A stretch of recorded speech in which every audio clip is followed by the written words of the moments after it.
Hey Zane, how's it going? It's Kenny, how you doing? Let me just adjust this real quick here. Oh, that's not what I wanted to do. There we go. How's it going, man? Good. Thanks for the message. It's good to hear from you. I'm glad everything's going okay. And I'd be glad to take a look at your shot here, what you have so far. You said that. What did you say in your email? I just read it and I'm blanking. You Oh, whatever. Let's just look at the. Oh, I remember what I was going to say. Um, your mentor had something in your critique about the airplane one, and she said something about a model plane, and that gave me think that got me thinking. I think she was having a different idea about it, but I thought, I was giving you the notes about the baby crashing a real plane, but then I thought it would be funny if you had a model plane, but like maybe you had like a pet hamster or a chinchilla or something that's name was Zach, and you're Zach never belonged in that plane, like maybe he like got in the model airplane and crashed it off the shelf or something like that. Anyway, I thought that would be, maybe funnier than the baby one. Um, anyway, let's look at your shot. Me, right? You are here to free me, right? To bring this travesty to a close because you know I'm innocent. You are here to free me, right? To bring this travesty to a close because you know I'm innocent. Whoa, I'm purple. What happened? Oh, there we go. I think that you're definitely on the right track as far as your layout. I would watch your posing a little bit more and try to get clear things. I'll draw over it in just a second to show you what I'm talking about. And your acting is really good. And I think as far as the acting goes, keep pushing it a little bit more. So what I mean by that is like that first line, "You're here to free me," right? You've already got that sense of like begging or like right you're here to free me, right, right, kind of like that almost madness, like you're here to free me, right, right, like kind of like that joy, but disbelief maybe at the same time, like you're here to free me, right. um, you've already got a good sense of that in your reference going on there, but I would just push it so it's like, right, you're here, right, right. Um, and then you also have it in your reference too, but again, I'd make it a little bit more extreme. The switch from that to concern. So like if you look at your reference,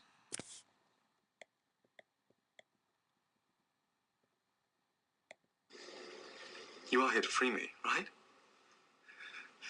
To bring this trap. yeah, okay, so like the first part is good. You might not, I might be going too extreme and telling you like that might not be as necessary, especially listening to the voice. So you've got something really good right now with "you're here to free me," right? Just kind of like that, maybe a little bit more inquisitive about like "you're here to free me," right? And then yeah, there's that eyebrow shift immediately to the concern, like because this is injustice. um, so that's a really important transition, I think. To bring this travesty to a close because You're here to free me, right? Right? To bring this travesty to a close, because so that transition from you're here to free, and maybe there's some looks, even though it's kind of silly because obviously if he's in a cell or something, there's going to be nobody around, but maybe he's like, that's how paranoid he is, like you're here to free me, right? I don't know. You don't have to take that or not, but I would just that just kind of that makes me think of like he's being more secretive or something, or maybe he's like kind of because he's looking through a peephole, he could be like kind of looking side to side. Not that he can see through it again, so maybe that's a stupid idea. But for some reason, I just want to do that kind of like like because there's something about this like checking things out that makes this more intimate, you know? It's like you've got a secret, you know? It's like you're here to free me, right? Right?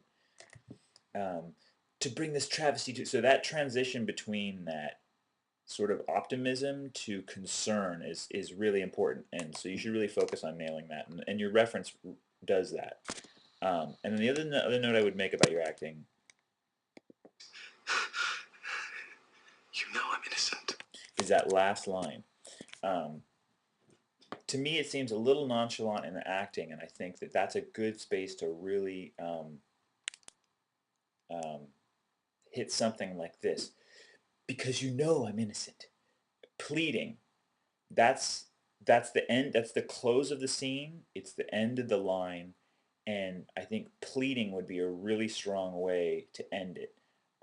So at first it's kind of disbelief. You're here to free me, right?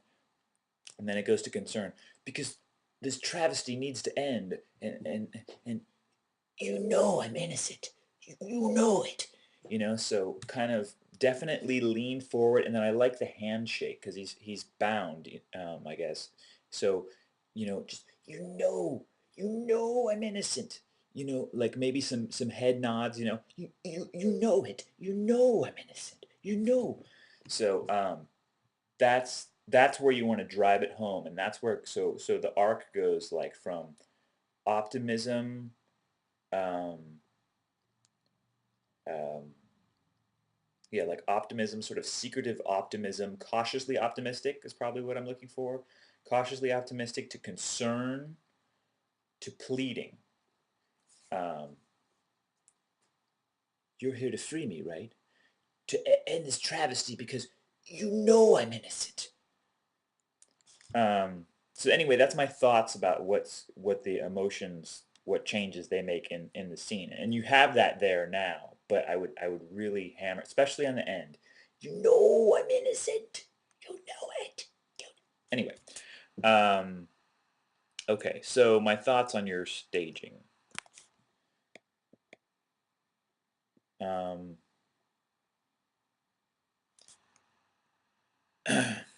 you're here to free me, right? You're here to you're here to free me, right? This pose here, there's something about it that seems kind of like you're here to free me, right? Like he's just kind of like he's taking a knee, like he's a baseball player or something like that, and he's like, you're here to free me, right? There's something about there's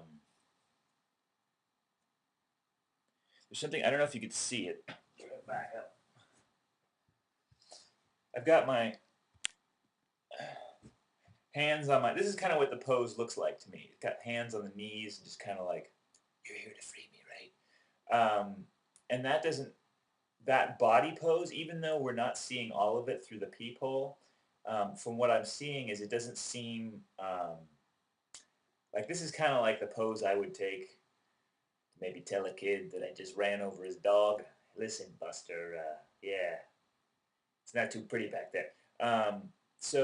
But if I was in a prison and I was pleading through a peephole, I would probably not, you're here to free me, right? It's more of a squat. It's kind of like the spine is straight and I'm bending at the knees. You're here to free me, right? Right? It's I'm trying to relay this. So it's almost even though this is face to face with me with my hands on my knees, it's not as face to face kind of as this.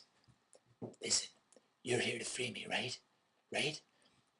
So this seems a little bit more like the attitude, in other words, of the pose is more like, yeah, you're here to free me, right? Yeah, I like it here. Please don't. It's good here, you know. But there's something about the squat. To me, if I was, you're here to free me, right? Right. So you might want to try to straighten the spine out, even though you don't see the pose much. To me, that's kind of the attitude that I'm getting here.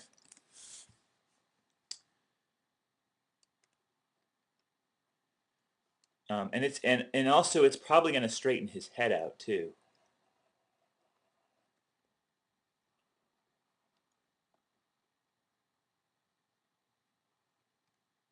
These are his hands. Poor hands.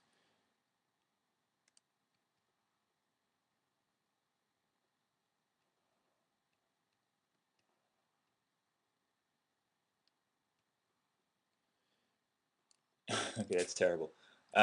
Anyway, that's kind of my thoughts on that. That'll at least kind of get you into the attitude, because the attitude is really important.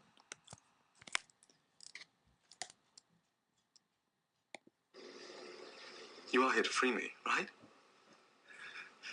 To bring this travesty to And then so this also, the main things that I see are pose related. So here it's the hands. Even though his hands are, it's going to be kind of hard because even though his hands are bound, you want to get a clear silhouette. Um, so you're here to free me, right? To bring this travesty to a close because so it probably means something like, to bring this travesty to a close because you know I'm innocent. So see at the end how I'm kind of bringing my hands out so that you can see them, because right now they're right here, they're in, which this would be lovely if you could do this and make it work, but I think pose wise you need to have more of that silhouette. You're here to free me, right? Right? To bring this travesty to a close because you know I'm innocent. So try to keep the hands, for some reason like this seems more. No, try to find the end, because when I do this, it's for some reason it's not as clear because this hand is in front of this hand, and when I do this, it's very clear, kind of no matter what I do. So um,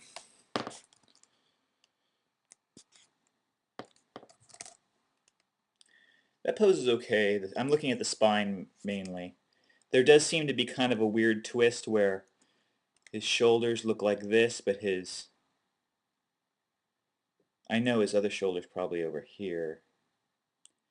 It's just hard to make it look like that. Even though the body may be doing what you want it to, well, it still looks like this to me. Yeah, try to,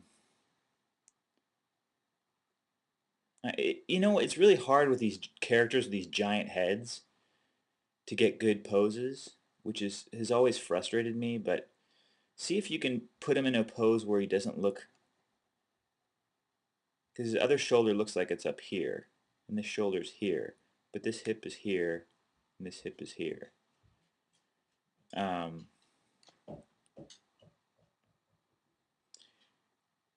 and then here, how was I like? It's kind of leaning to the side. Also, okay, so this is an important distinction too. So here this pose makes sense, but we're not seeing much of the body. So if I do this, you know I'm innocent. Pay attention to right here. You can kind of see the curvature of my spine. You know I'm innocent. And it looks like I'm sitting straight up. If I turn a little bit, you know I'm innocent. See how my spine is bent back? You know I'm innocent. But right now we're kind of like, if I was like this, my spine is bent back, but you can't tell. So if you can maybe three-quarter him a little bit so we can see, you know I'm in it. Not like this, hello, but like, you know I'm innocent, to where you can see a bend in the body. Because that bend, especially that curve, um, implies attentiveness. So if he's going this way, maybe we need to see more of this, and the hands need to be over here. You know I'm innocent. Pleading out here. Or you can do it this way, going over this way, but since his head is kind of like this. So something like that. So just keep your body and your body's attitude in mind when you're doing it, when you're posing things out, and try to keep the body always in view. Um, what I mean by that is most of the attitude it can be hard to show attitude in the face with a 3D character because we don't have the subtleties of a human face. Even though we can, there's things that we can do with the eyebrows and shapes that we can make.